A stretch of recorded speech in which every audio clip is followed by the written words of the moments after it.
I'm sure you all know me, or if you don't, my name is Gemma G. I'm a transformation coach, and I support women or professional women or men get clarity and discover their passion so that they can, create the life that they want, or even a business, or up level their career. So they, it's just living a life that's full of joy, abundance, more fulfilled, rather than not knowing what you want to do. So, and I've invited Liz Merrill to talk to us today, to share with us her expertise. And I know it's kind of, divorce and separation stuff, but we're all in a relationship one way or the other, and I thought this is beneficial for all of us. So I'd like to introduce Liz Merrill, and she can expand her introduction, what she does. And I've got some questions for her, and also if you have any questions for her, you can just drop it on the chat, and we can cover that once we've gone through the questions.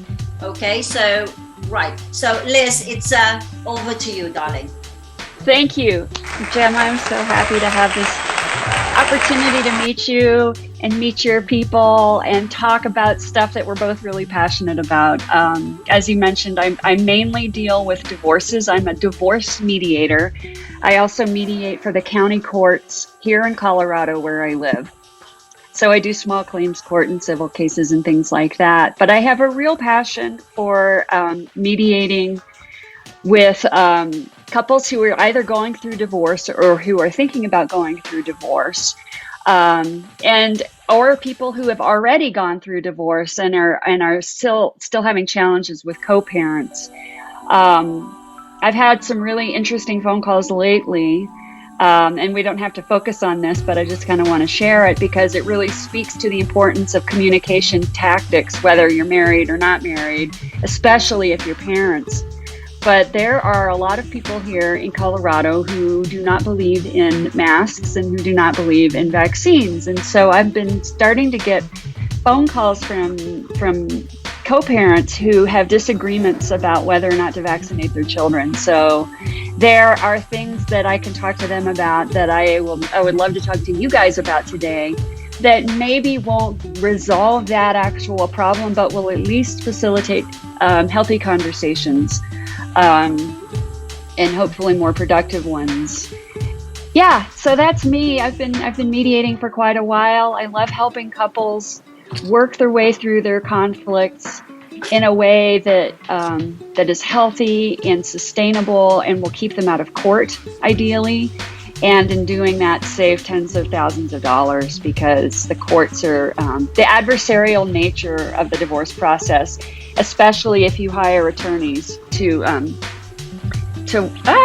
work to do your divorce, is very expensive, and can really make things worse in a relationship.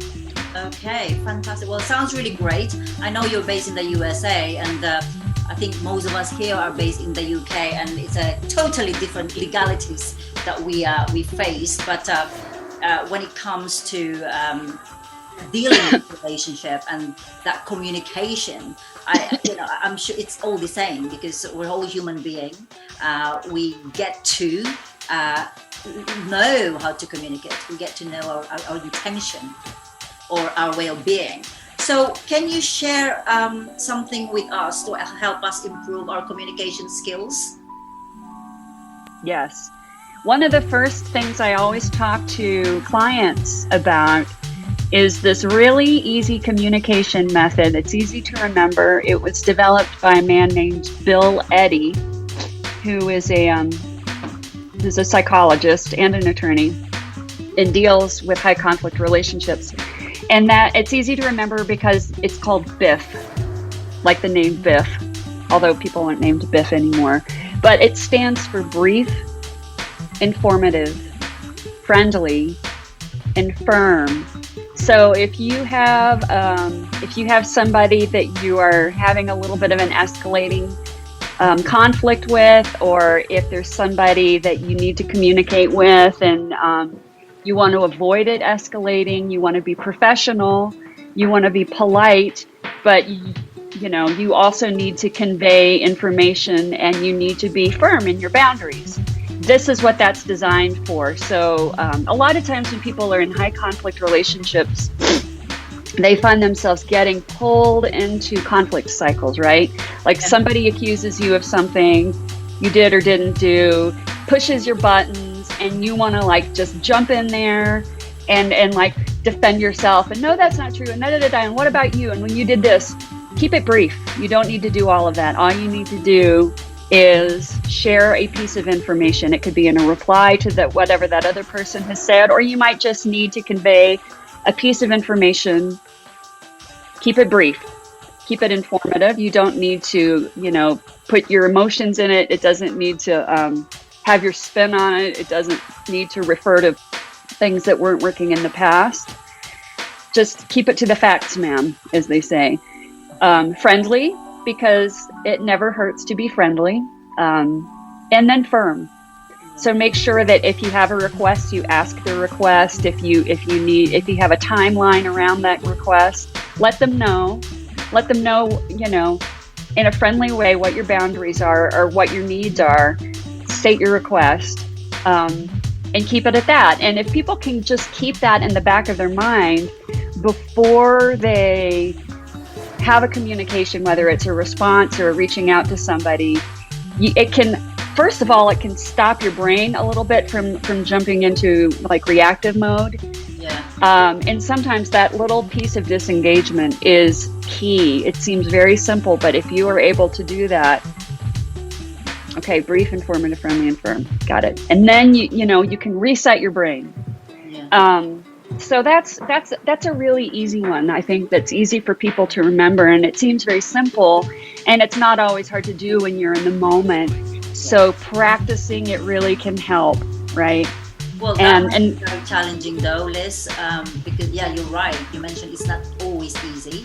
Mm-hmm. It's easy to say it, but the reality is when you're in the moment of kind of heated and really emotional about what's happening,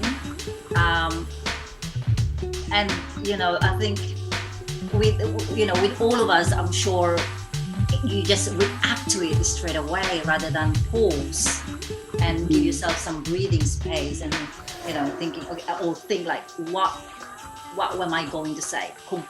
It's like composing what you're going to say. So that's really it absolutely it can be very tricky, and that's why another thing that I recommend people do, because I work in the relationship space a lot, right? In marriages and romantic relationships. But I mean, this applies to work relationships as well. People that you just come in contact with. But it's something that it's like, how when you want to learn a new sport, you practice. When you want to learn a new instrument, you have to start building those neural pathways, right? Yes. And one of those practices that you can do, even when you're not engaged in a conflict, is the pause, is the disengagement piece. And it can be as simple as like, everyone right now, it's like meditation. It's like resetting your brain. It's like retraining your brain. Just doing a simple somatic exercise, like which is like your body. It's reacting with your body. It's feeling through your body, right?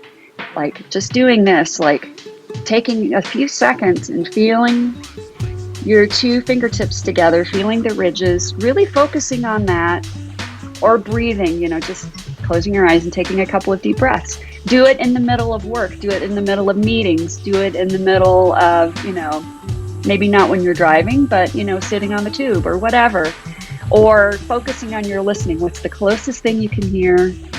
What's the farthest thing away you can hear, right?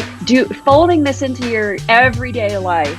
It doesn't mean like putting on workout gear and going down to the gym and working out for 2 hours. It's just these little things, but doing it over and over and over and over again builds that muscle, right? That ability to like stop whatever you're doing, stop the trajectory, take a moment. And then it's a lot easier to employ the Biff method or other things. And It's a bit like Yeah, a I mean, reset. I could talk all about this. It's It's so like a interesting to reset me. button. Okay, where is my Mhm. reset button? Yeah, How exactly. do I get to be from, after the reset button? I think Yeah. that's what I'm getting at the moment. So Yeah. my second question is, what are some of the biggest mistakes you see in people making when they're in the early stage of separation or divorce? Sure. Yeah, there are a lot of things that can go awry very quickly in any type of conflict, and this applies to, whether you're pissed off at your neighbor and you want to take them to court, right? Or you're like ready for divorce, you're filing for divorce, or your spouse serves you with divorce papers. Before, and again, it goes back to like taking a pause, being able to not react emotionally, which is so hard to do, but and that's why building in a practice can be helpful.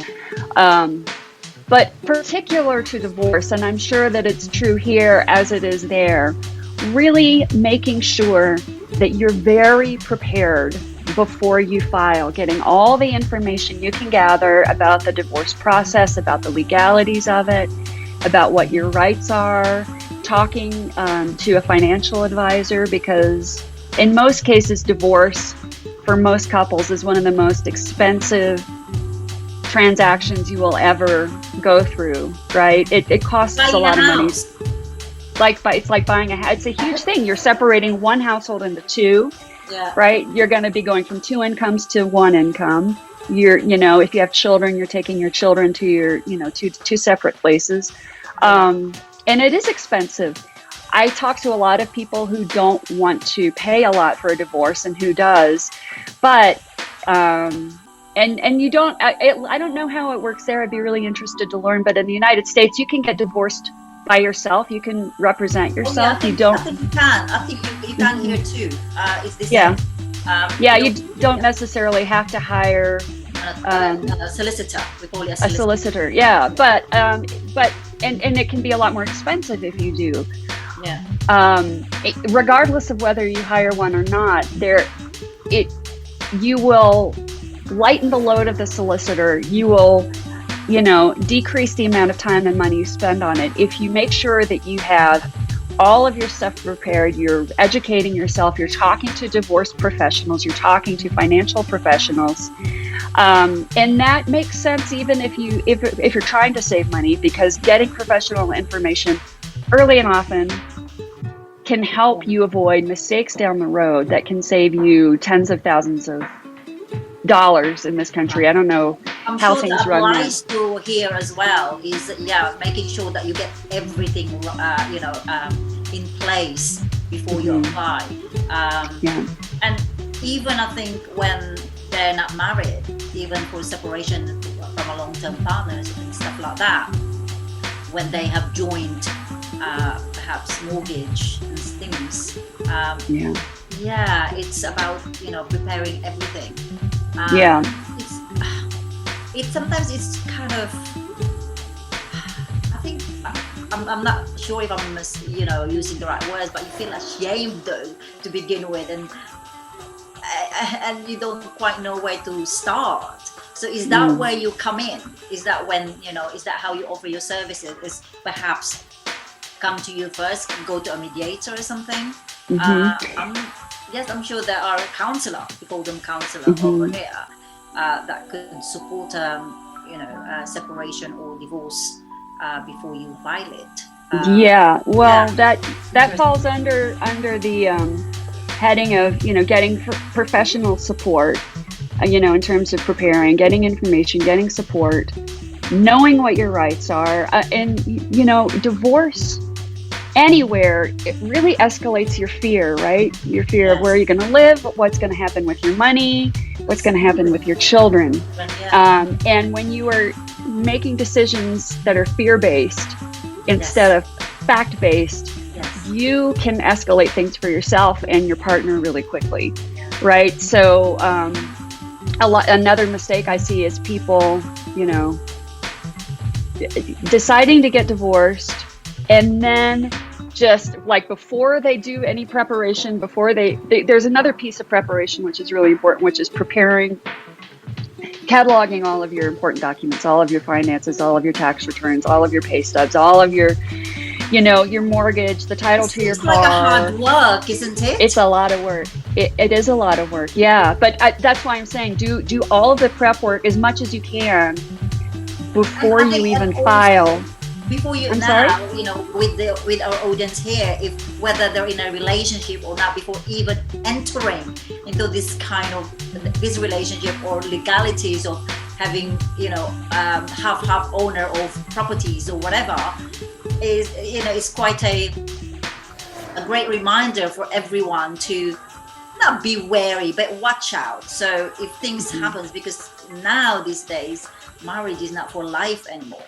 It's great if it's for life. It would be great, but sometimes we grow apart and things happen, and it's great to be prepared.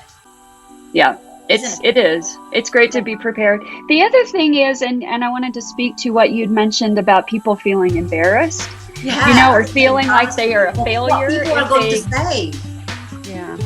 Yeah, and that's a really tough one. And I hope that the stigma of getting divorced is decreasing, at least in our culture. But it really depends on what culture you're from, what your family of origin feels about it, what your culture, what your religion believes about it, and in that way, I think also another really important thing is to find support and to find a support group, and they are out there. And there's a lot on Facebook. I've actually put together 2 support groups on Meetup that I would love to share with people if they have any interest or need, because they're online. Post it on the chat, Liz, so that if anyone wants to know more about it, please feel free to go and... there's one for women. And there's one for men, because what I found is trying to have one for men and women together. I started off doing them together, but what happened was there was some discomfort. So do you know what I mean? And fear that are not able to express themselves or share openly. Okay, well that's right. Very interesting. That's very interesting. Okay, well the third question is that what is one thing that people could take away from this talk about this, relationship conflict that we have to face when this happens? This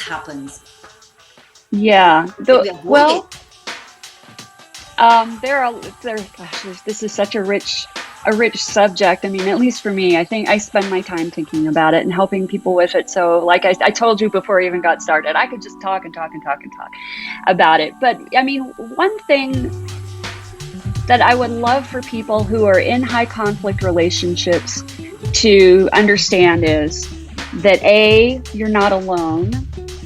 I was in a very high conflict relationship and I felt really isolated, and I felt like nobody understood me, and I felt shy and embarrassed about talking to friends. I was afraid that they would say like, that's BS because he's so nice that I could never see that happening, right? And or they would say, if that's really happening, why are you still there? And in a lot of relationships that are abusive, people who are on the receiving end are really scared to go out and talk to people.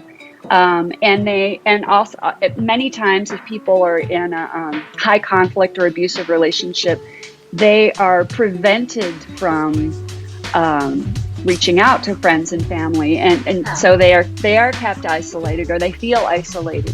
But the fact of the matter is that there are plenty of other people who are going through there. There are resources, there are worldwide resources, there are local resources, and there are support groups.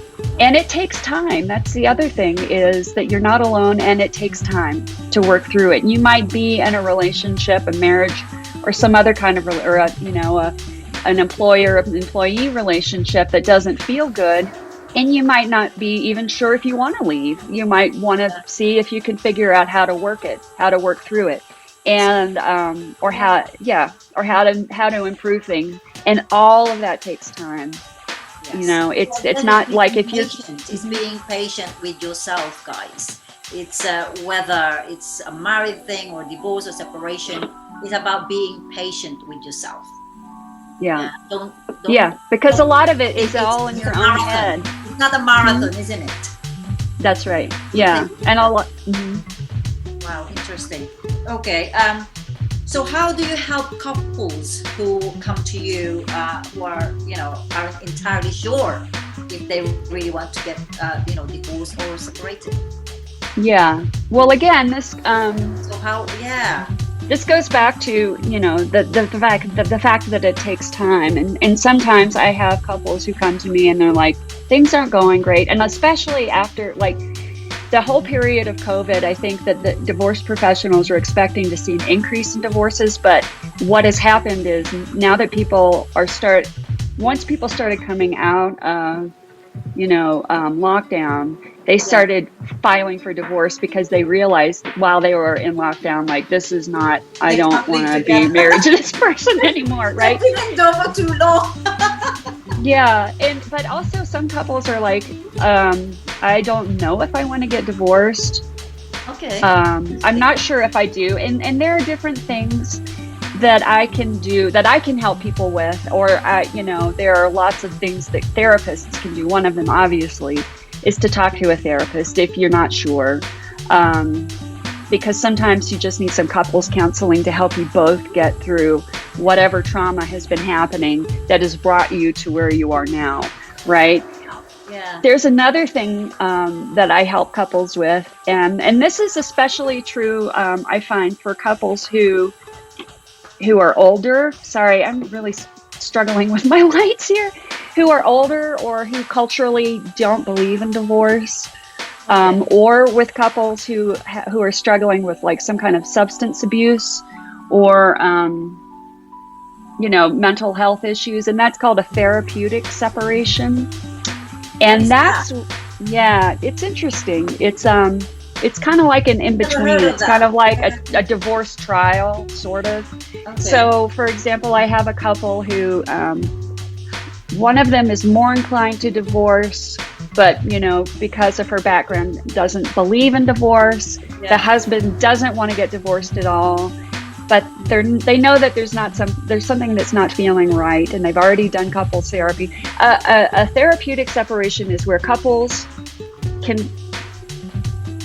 create with a neutral third party, like a therapist or a mediator, an agreement for a pre-planned period of time when they are going to separate from each other. And we work on what is their communication going to look like? How is that going to be? What kind of boundaries do they need in place? How bills are going to get paid? Who pays what? There is an agreement in place that neither party is going to pull all of their money out of any bank accounts or kick someone off of health insurance or, sell the car out from underneath them, right? So ideally you can do it in two different places.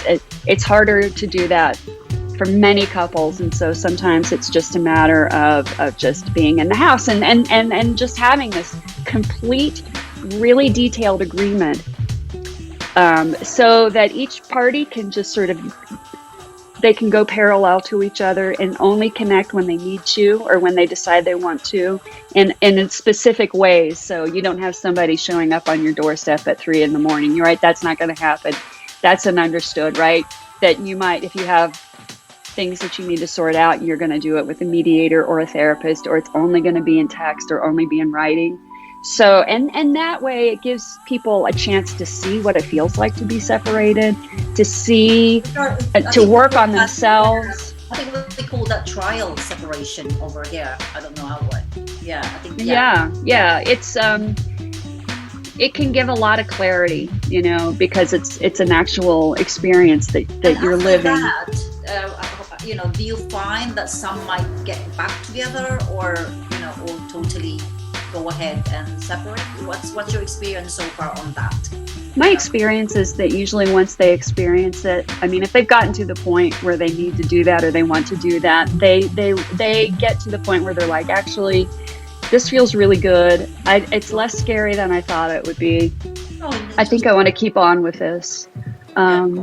So, and so then you can take that agreement and sort of fold it into the separation agreement that is required here, at least in Colorado, to be a part of your divorce decree. Okay, interesting. You talking about the trauma. What is trauma bond, and how can people start from pulling out of that? Can you explain? Yeah. So this is So like I've said, I deal a lot with high conflict relationships, and high conflict is sort of an umbrella term that can include a lot of things. But when people hear high conflict here, generally they're thinking about somebody with a personality disorder, someone who's a narcissist or borderline personality disorder, or even a psychopath or histrionic personality disorder. And people who have these specific types of cluster B personality disorders, when they get into a relationship with someone, often it's a like the other person ends up sort of being codependent, being almost to the point of like having Stockholm syndrome. So when you are peripherally aware, if you've experienced abuse, or you have someone who's experiencing domestic violence, whether it's emotional or physical or otherwise, people who are in that victim role or that target role develop this trauma bond with the abuser, right? And that prevents them from being able to walk away. You know what I mean? So like, I'm sure we've all been in the situation where you're like, why does she stay with him? She has a black eye every week. It's because of that trauma bond, right? And it's connected to these conflict cycles that couples can have. It's connected to things that happened psychologically early on, maybe, or in their family of origin growing up. And it's, so in that way, it's this sort of symbiotic relationship. It's not just one person, right, having the relationship. It's two people having the relationship, so right? How do they break away from that trauma bond? Yeah, it's tricky. Yeah, well, easy. So, counseling session or mediator. And I think it's really that to be kind of ongoing, because we don't see result quick enough. It takes time with anything. When we start to do something. I'm sure that's worthwhile. Yeah, that's right. And that's why I think it's really important, if you are in this kind of relationship, that you find support specific to this, right? Because like I said, when I was married for 20 years and I struggled with some of these issues, and not all therapists understand this dynamic. Not all court professionals understand this dynamic. And certainly in the United States, the judicial system isn't set up to address these kinds of high conflict divorce cases. They just kind of squeeze everything into the same mold. And that can be really devastating and really harmful to families when these specific issues aren't addressed.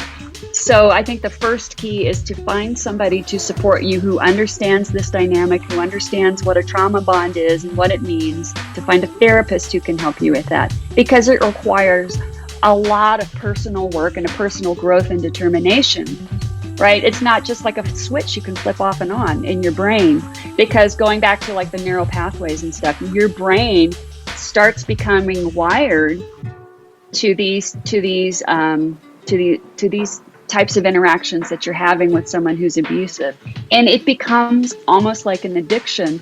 And breaking free from it is as hard as breaking free from each other. Yeah, and it's biological. How are you going to survive? How are you going to cope? Even. Yeah. It's hard because it's electric. Yeah.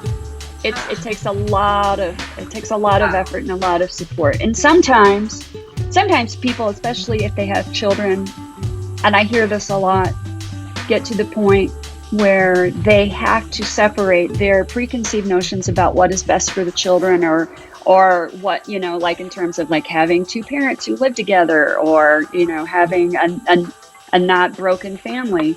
And realizing that it is extremely damaging for children to be exposed to this kind of ongoing trauma. It's what creates complex PTSD in parents and in children, right? And sometimes people just get to the point where they're like, yeah, I can see, or my children have told me they don't want to live like this anymore, and they don't care what, and then, sometimes something can just hit like that, and it's almost feeling like it's overnight, you're done.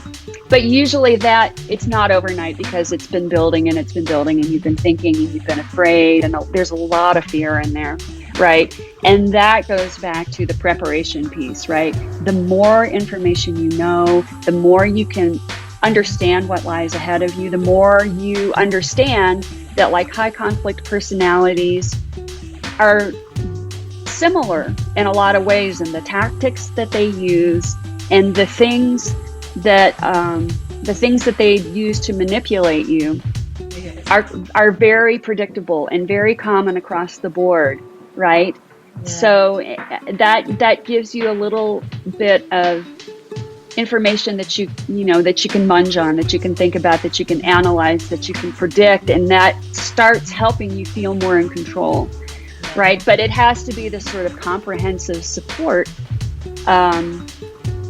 to help you get there. Supportive friends, support groups, professionals, coaches like you who. Yeah.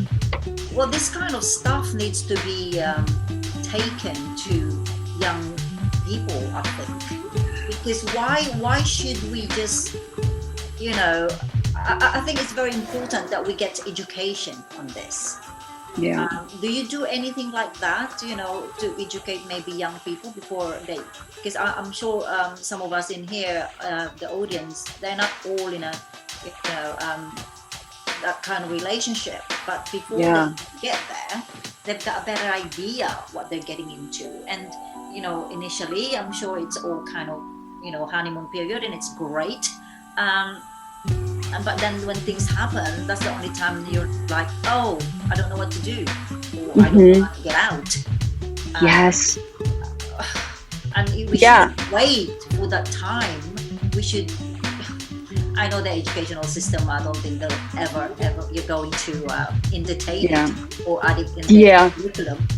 But that should be added to the, they have religious, subjects. Yeah.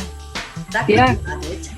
Gemma, I have to tell you that I just feel like jumping out of my chair that you said that, because I have 3 teenage daughters, and because they grew up in a family that had high conflict. Yeah, so they've witnessed happening. Yeah, they witnessed it, and children will absorb that, and depending on their sort of makeup, will repeat these patterns of behavior in the relationships that they have, right? Yeah. Either by being an abuser or by being a target, right? So I and I see a lot of kids coming through my house because, my kids bring their friends over, and I see this danger for them too. And I'm so excited that you said that, because this is something that I really, really want to do, is provide education for young people about this, so that they can see it coming and they can start working on it, rather than waiting until they're in their 30s or 40s or 50s or 60s to kind of.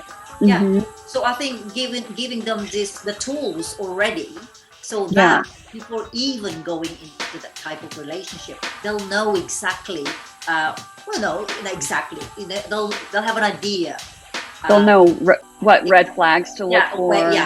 What to watch out for, where to get help, when to get help, rather than for it to I don't know, so many years before they reach out for help.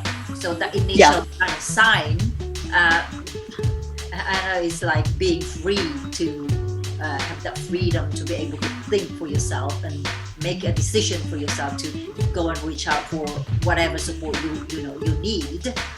And sometimes it sounds selfish, but it's being, it's being confident about what you want and what you can live for, or what you expect from a partner or intimate partner relationship, I guess, isn't it?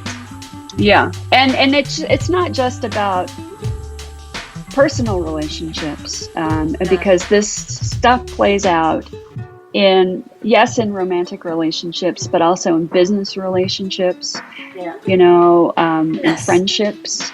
Yeah. And and a lot of it is about understanding how your brain works, understanding some basic psychology, understanding like that it's okay to have boundaries. It's okay to communicate, your feelings, and there are safe ways that you can do that.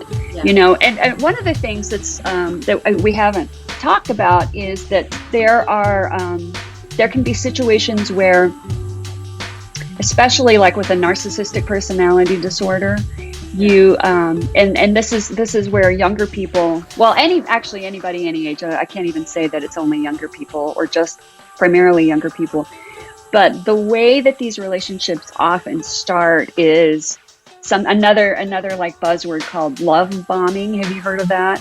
What is that? Love bombing. So often when I'm talking to people about that. Love bombing. Yeah, love bombing. When somebody is in a term or something. Huh? Love bombing. Okay. Yeah, love bombing. So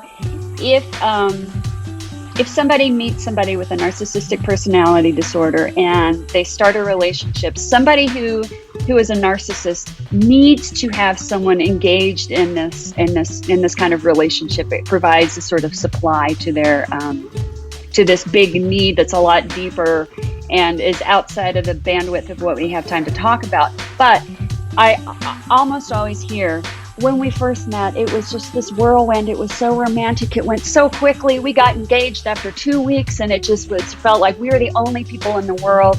That is very often the sign, right? And often you feel that way as a teenager anyway, because your emotions are all over the place. But starting a relationship where the person is like, you are the most gorgeous person I've ever seen. I think we're soulmates, and I don't think I can live without you. And I just want to put you up on this pedestal and treat you like a goddess and do everything for you. And we're going to travel the world, and just like really laying it on thick. And people, huh? It's just too much. It's too much. It's full on, isn't it? But of course, especially if if this person is very charming and very attractive, which narcissists often are, you're like, wait, what? Me? You want me? Wow, that sounds amazing. You make me feel so good about myself. And you go on like this for a while. That's love bombing. And then the next stage might be, all of a sudden you're at a party with him and he starts treating you, or she, but usually it's often men, and women often tend to have more borderline personality disorder, are like, why are you embarrassing me? Why are you, or he goes over or she goes over and spends a bunch of time talking to his friends and saying shitty things about you. And you're like, why are you being mean? What? I thought we were like soulmates, and now all of a sudden you're ignoring me or treating me like crap or saying mean things about me. And then they just turn on you, and you're like, you're crazy. Why are you, do you know what I mean? So it switches back and forth like this. So they push you away and treat you badly. And then you're like, and then they do the love bombing to bring you back in. Like, I'm so sorry, baby, that will never happen. I don't know what came over me, and you're just a goddess, and you deserve that, blah, blah, blah.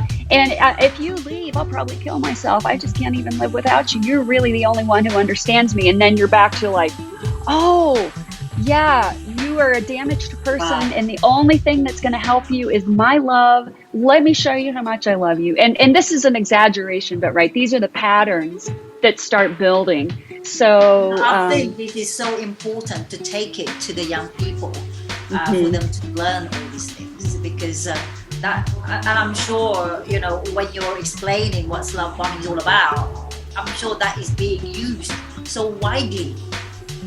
Yeah, I think that's right. And I think there have been plenty of studies done recently that show that narcissism is on the rise, certainly in the United States. Okay, what do we get to do to kind of do something about it, to support these people, so the narcissists, so that they don't victimize anyone, or they realize what they're doing? Is there any support for them too, or do they even realize that they're that? That's it. That's the thing. So a lot of these personality disorders, it's not like depression or anxiety that you can treat with medication. Do you know what I mean? Yes. Or it's a personality disorder, and I think most professionals agree that it stems from like early childhood trauma. And it has to do with attachment disorders, and like if your parents don't give you what you need developmentally, emotionally, in terms of love, then you develop this core wound, is what they call it, where you're like, I'm not worthy of love. I'm a bad person. My parents can't even love me. And the way that they compensate for that is by creating this shield, right?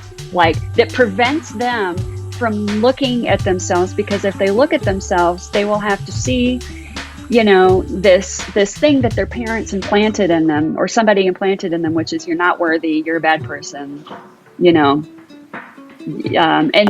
they cannot face this rejection, right? So they create this false persona, and they believe that about themselves, and because they have to protect themselves from this core wound, if that makes sense. Yeah. So it's almost like a catch-22. They are not a catch-22, but it's like this personality disorder prevents them from self-reflection, and it actually distorts their reality. So a lot of times people who are high conflict or have these personality disorders cognitively don't even grasp, right? Like they will take emotions on as facts, right? So if you say, I don't want you doing that, can you please shut that down? They're like, you hate me. You just said you hate me. And you're like, no, I didn't just say I hate you. I asked you if you could turn the music down. But they can't, it's like, they can't see that. If you are talking to someone who is a narcissist and you say, I think you have a personality disorder, I think you have mental illness. Okay. Would you go in? I love you and you need help. Yeah. They're like, no, I don't, and I'm not going to, because they don't know anything, and so it's very, very, very hard to diagnose. Yeah, and I guess it's up to them to admit that they have personality disorder, and they can't. Right? If they're not willing to get some reflection on what they're doing, it's quite hard. But we have a question here from Debbie. She said, what happens to a narcissist if their partner leaves them? Well, how do they deal with it? Not well, not well. And there are predictable patterns, right, with people who have narcissistic personality disorder. Having said that, they don't always behave in the same way. But typically what you might see is, if someone is trying to leave a narcissist, they will react with rage. That's threatening their core wound. So they have a lot of fear and a lot of rage, and they will start doing everything they can to punish you, right? So that's when you see these tactics in court that are really devastating. And that's why I said earlier that the way that the court system, at least in the United States, is set up, doesn't accommodate these kinds of relationships, right? Because people who are narcissists really don't have a problem lying, presenting their emotions as facts. They don't have a problem totally disregarding court orders or judgments. On the whole, narcissists generally feel like boundaries don't apply to them, laws and rules don't apply to them, because they think they're better and beyond what normal people are, right? They really think this about themselves. And again, it's to protect this unworthiness inside that they cannot look at, because it will just cause their whole personality to crumble. So typically it can be very dangerous to leave a narcissist. And that's again why preparation is really key, because you want to have a safety plan in place. Sometimes you want to make sure what the law enforcement around you is able to do. You might want to contact local domestic violence hotlines first to let them know, and be prepared, and have an attorney if you need one, or have some professional support who knows this and who knows what it looks like and can help you. Because when you're divorcing a narcissist, it's completely different than divorcing just a non-narcissist, you know, because they will Yeah, employ that's these kind of scary tactics. though, Liz. Very, It very is, scary. yeah, because they're also very charming and very convincing, and they can go into a court and be like, oh, she was, you know, she scared me. She yelled at me and I don't feel safe, you know, and the court's like, Really well, great actor. yeah, no. And they're very convincing, and they can convince a court often like the children should be with them. Do you know what I mean? And that happens all the time. It's very scary, you know. The children will suffer as a result of it. It's going to be worse. Yeah. So I mean, again, I keep always going back to get your knowledge straight, get your support straight, get a plan, right? I think those so are that you very, know. very important. You know, just and emotionally for you, it's going to be a roller coaster from the beginning, from the time you decide to separate or divorce from a narcissist or high conflict relationship. Is really getting everything prepared. Yeah, like they said, getting everything prepared. And you know, are you strong enough to move forward, to keep moving forward? You're gonna get challenges and not, you know, along the way. There will be lots of bumps, isn't it? And yeah, it's not easy. Yeah, and that's oh gosh, it's that's one of the reasons yeah, and that's one of the reasons why I do this. I wasn't expecting this, Liz. You know, this. Oh, I'm sorry. I took this down a dark road. And you know, I'm just curious what everyone, you know, is anyone getting anything? Do you have any other questions to Liz? I can see the time is 10 to 7 now, and if you have any questions, please feel free to do so now. And you know, feel free to join her meetup group. She's just posted her website here if you need more support, or if you know anyone, you know, it's not just for you guys. If you know anyone who is going through these challenges, relationship challenges, and you know, it could be you who might be their guiding light. Again, it's something that I'm trying to raise awareness about, because as I said at the outset, you know, if you're having difficulty in relationships, regardless of whether it's a marriage, business partnership, whatever, or work even, you're not alone. You know, if you're going through it, chances are many other people are going through it too. So there's support out there, and there's support you can pay for, and there are you know, there's professional support. Did I already say that you pay for, and that's free? But you know, there are some free. I think over in England there are some free support as well, and I'm sure same in the US. And it's okay. Let's see. There's some questions here. Deb said, are there special solicitors that can help with narcissistic divorce? Yeah. There is a Facebook group that is based in England that I used to be a part of, and they kicked me out. Why is that, Liz? Why have you done? I don't know. They didn't. I don't know. They wouldn't tell me. They just kicked me out. But I think that this is what it's called. So if you Google Facebook groups, Narcissist, that might come up for you. And they're two British women who have been through these kinds of relationships, and they offer programs. And for a while I was talking to a woman there, because I had people from England coming to me and saying and asking the same question, and I had to like refer to them.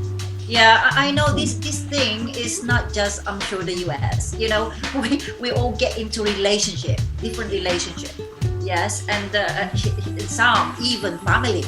It can, you know, your own sibling, it can be conflict, you know, when it comes it is. It's hard. I mean, I get these, you know, this is applicable to every relationship, and I think it's just bringing that awareness, really. And I think you know, by talking to you now, it feels like this needs to be taken to school, or you know, to young people. You know, give them, help them be aware that, because rather than getting into that kind of relationship, or just give them the tools really to support them.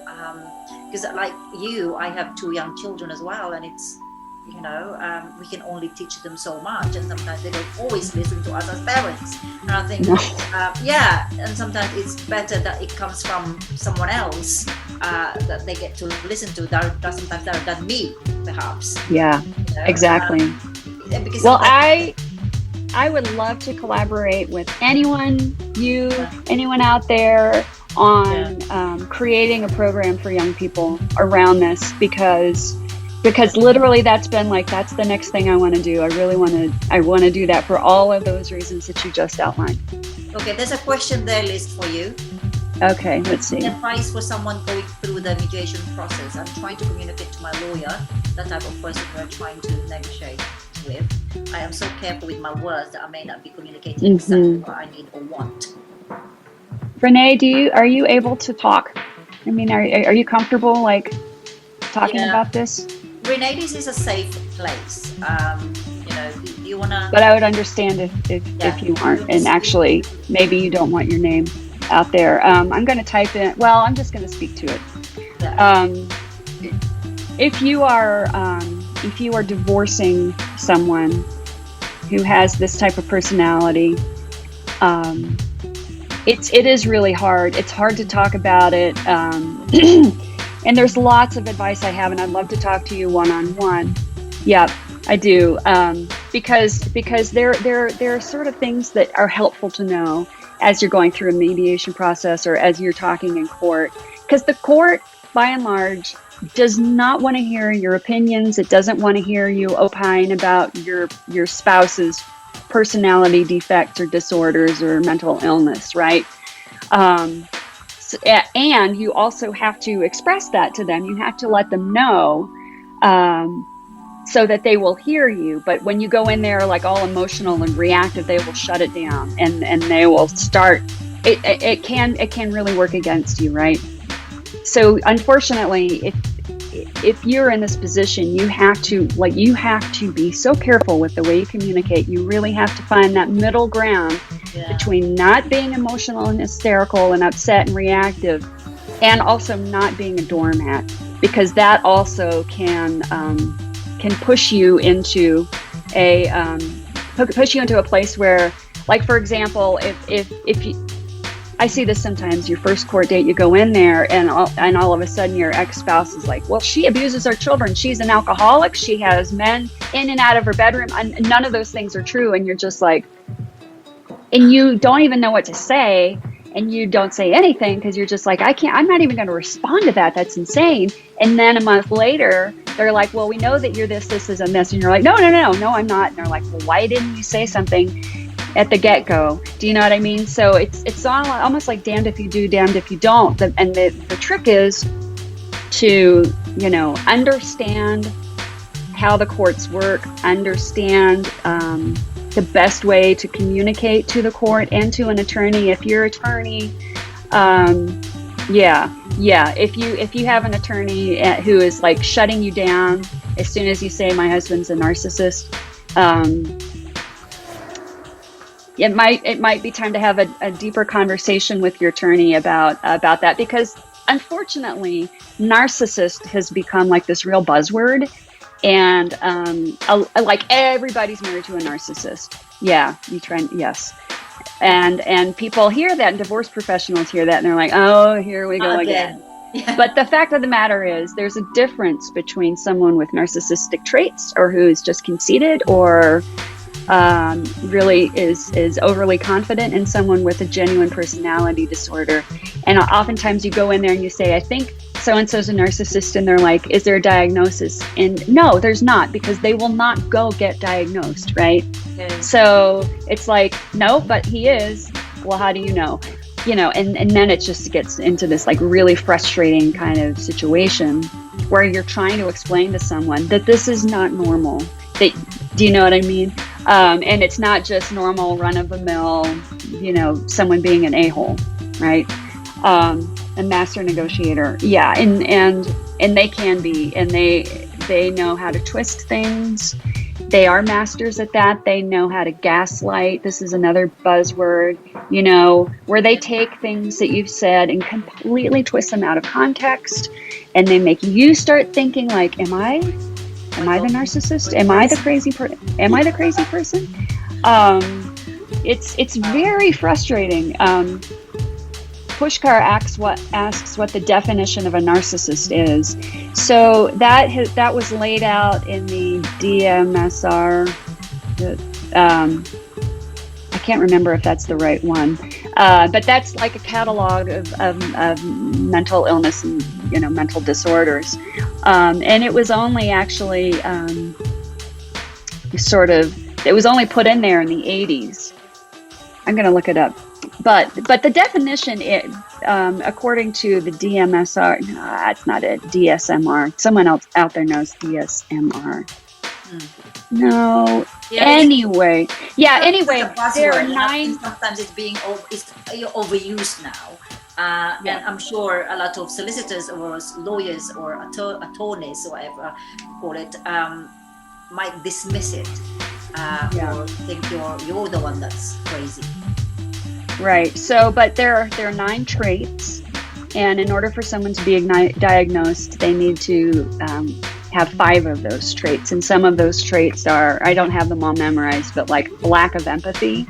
That's a huge one. Like, people who are narcissists really can only think about themselves, and they might be able to pretend that they're empathetic, you know, but there's a lack of empathy. There's a disregard for rules and regulations. There's a feeling of superiority. Several others. I wonder if I can look it up. Look up all of the things. I talk about them enough. You'd think I would know. These traits, sometimes you can see it in so many people. Mm-hmm. Yeah. In relationships. Yeah. Yeah, and it's interesting because there's a lot of people who have this mental disorder. That's why relationships are kind of Yeah, it's hard to know, but I mean, it is on the rise, and there's some people who have suggested that it's like a cultural thing, like this sort of entitled new generation of kids who get participation awards or whatever. Yeah. And in my feeling, I don't think that's it. I think that there's entitlement, you know, and people who think that here's a description: expect to be recognized as superior even without achievements that warrant it. So that's sort of entitlement, but I think just that is not a narcissistic personality disorder. A personality disorder is like, it's so deep if someone has it that I don't think people really believe that people can treat that kind of personality disorder, because people who have it can't recognize it. There you go. DSM-5. Thank you, Renee. Yep. It's not treatable, right? And if someone has it, it's like that court case about porn. I don't know how to define it, but I know it when I see it. Do you know what I mean? I think that a lot of people get that sense. They get this kind of narcissistic personality disorder radar, and obviously that doesn't hold up in court, and nor should it. But it's very tricky, and that's why it makes it really difficult to deal with these cases, whether you're in court or whether you're in therapy or whether you're in a relationship with somebody like that. So, okay, I'm just conscious with the time, and your time, Liz, and everyone. Mm-hmm. So with this in mind, if anyone is going through this, please feel free to get in touch with Liz or to me. You know, we can, if this is really supporting you, and if you want to know more, you know, get in touch, or we can hold another session, because this is such an eye-opener for me also. And it's not just for me, but people, you know, that I'm with or I meet, so that we can support them. So where, you know, we've got that awareness that yes, it's not easy. I think you've got to be really, really strong to go through this. And I don't mean strong physically with your emotions. I'm sure it can go up and down when you start to make a decision to live this kind of relationship. Really get those support, all those papers, all your ammunitions ready. But I know you will never be ready with everything, especially when this person can throw so many things in front of you, and you might not be able to respond there and then. I think really getting support, really getting someone to talk to about this, someone who is qualified. And you feel free to get in touch with Liz. She's posted a lot of information how you can get in touch with her and how you can connect more with her and attend her sessions. So guys, if this is supporting you, let me know if you want to know more about it, if you want to hold another session. I'm so grateful to have you here. I hope it's supported you, it's giving you information, maybe not all of it, but something for you to think about, something for you to prepare yourself, or just something that you can use in the future. And that's why I invited you guys, and not just people who's in a relationship already, and because it's applicable in any relationship that we have in our life. So is there anything else, Liz, that you would like to add, or anyone, if you have any more questions before we say goodbye to our special guest? Well, I would just like to thank you so much for inviting me to talk with you. This is I think one of the first Facebook Lives I've ever done, and you taught me how it goes and showed me that it's not so scary. Well, yes, we're in this together. I've done some, and I haven't done one in a while, so I thought let me start, showing up again, because any messages that we have, it's always beneficial to different people, to different audience, and as long that it supports the people here that attended, we can hold many more other subjects in here. So I'm intent to about this. Someone who is qualified, and you feel free to get in touch with Liz. She's posted a lot of information how you can get in touch with her and how you can connect more with her and attend her sessions. So guys, if this is supporting you, let me know if you want to know more about it, if you want to hold another session. I'm so grateful to have you here. I hope it's supported you, it's giving you information, maybe not all of it, but something for you to think about, something for you to prepare yourself, or just something that you can use in the future. And that's why I invited you guys, and not just people who's in a relationship already, and because it's applicable in any relationship that we have in our life. So is there anything else, Liz, that you would like to add, or anyone, if you have any more questions before we say goodbye to our special guest? Well, I would just like to thank you so much for inviting me to talk with you. This is I think one of the first Facebook Lives I've ever done, and you taught me how it goes and showed me that it's not so scary. Well, yes, we're in this together. I've done some, and I haven't done one in a while, so I thought let me start showing up again, because any messages that we have, it's always beneficial to different people, to different audience, and as long that it supports the people here that attended, we can hold many more other subjects in here. So I'm intending to hold once a month, and perhaps once I get used to it and have more time, we can do it twice a month. But if you have any subjects at all, or whatever issues that are urgent for you that you get to perhaps change or change or improve, let me know, and then I'll do my best to find other speakers who will be able to come here and support you on those issues as well. So guys, thank you so much, Liz. I'm so grateful for saying yes to me, for being here, and yeah, let's do something together, and let's do. Yeah, definitely. Yeah. All right, Gemma, what time is it over there? Is it kind of late? It's 7:06 in the evening. No, it's not late. Okay. I'll go and cook and have some dinner after this. So nice. Yes. What about you? What time is it in Colorado? It's 12:07. Okay. So too bad. I'm just still kind of starting my day.